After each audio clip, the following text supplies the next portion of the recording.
Well, when I think about stories of tracking wildlife like you might see on National Geographic, I think about tracking bears and wolves and deer, but I don't often think about tracking snakes like this beautiful pine snake. And I'm joined this month by one of my former students and an intern with Project Pine Snake, Liberty Gates. Liberty, so good to see you.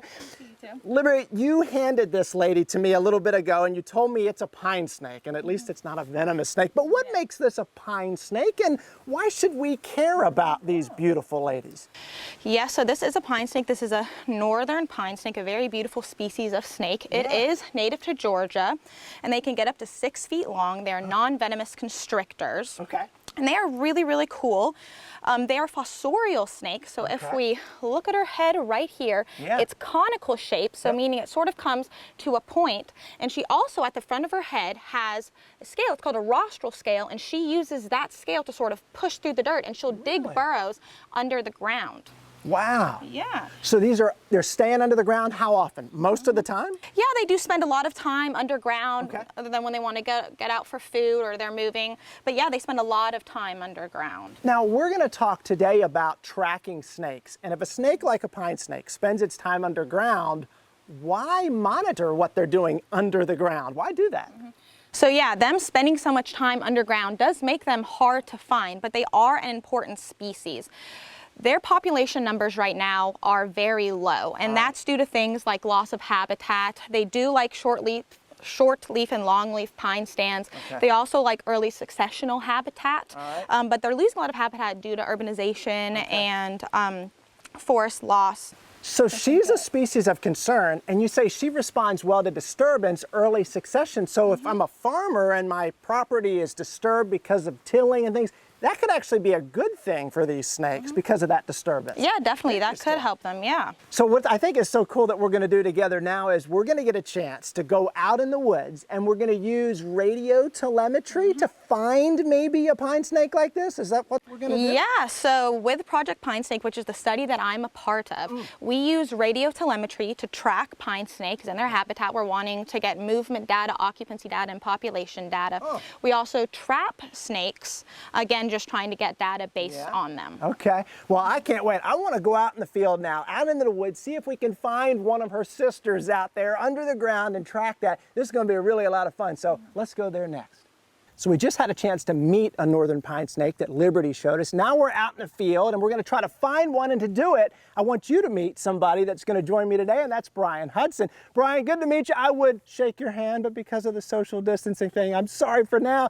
Brian, you're a PhD student at Clemson University. A wonderful collaboration with UGA and Clemson here going on. Brian, your expertise is with the northern pine snake, and we're out in the field. How might we try to find one if we're not lucky enough, like Liberty was, to have one that she was holding? How do we do this? Yeah, that's a great question, Nick. And a lot of times people wonder, well, how do you begin to find a snake, and then how would you follow a snake? And so what we use is really two pieces of equipment. And if you take a look at them, if you want to look, Just Whit. so happen to have one here. Yeah, there it is. And this is Whit. Whit's a student at Clemson and a technician on the project. And so a snake, if you think about it, doesn't have legs, it doesn't have arms, and it doesn't have a definable neck. So a lot of times it's like, well, how do you put a tag on it? Sure. And we do it just under the skin, and our team at UGA, the vet school there, they do it for us, and a tiny little radio transmitter just goes right under the skin. It's a harmless procedure to the snakes, and we put them right back out. And so there's really two funny looking pieces of equipment. Not you, Whit, but That's right. what do we got here? So the thing on the right is looks like an old antenna you might have on top of your house, and it's just that. It's called an antenna, a Yagi antenna. And then this small device here is simply a radio receiver, and it acts just like your car radio would, where if you dial a certain number, you can pick that frequency up through the woods. And every radio transmitter in our snakes, they have a particular frequency, and that emits out, and as we get closer, we can triangulate with that antenna to describe in this landscape where is the snake sitting. Sure. So it's a little bit of a tricky process. But to be able to be out in the field and in its environment to see some of those habitat elements is incredible. It's something I'd like to go and do with you now, and that's walk through the woods.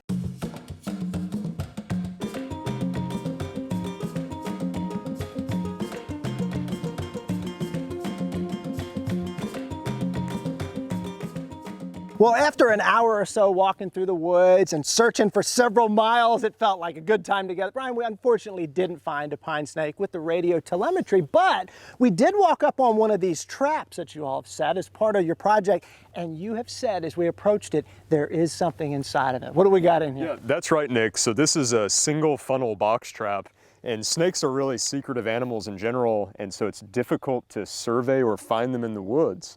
So we set these up, and they have a barrier fence in the middle, and it acts like a minnow trap or a rabbit box, as some people may know. Okay. And if a snake encounters the barrier, they hit it and they crawl along, and the idea is they simply go into the funnel box, which is this device, and they're in there. And so we check these once every day that we have them open, because we will catch pretty much every other animal you can imagine. Like what? What kind of stuff you getting in there? I mean, if you can think of it, and it fits in a 2-inch diameter hole, Nick, we've caught it. So mice, okay. We catch birds, we catch snakes, lizards, we've caught skunks, we've caught raccoons, weasels in the past. Wow. So a little bit of everything. And as you said, there is a snake in here now. Yeah. And so this is a little bitty guy. Oh, look.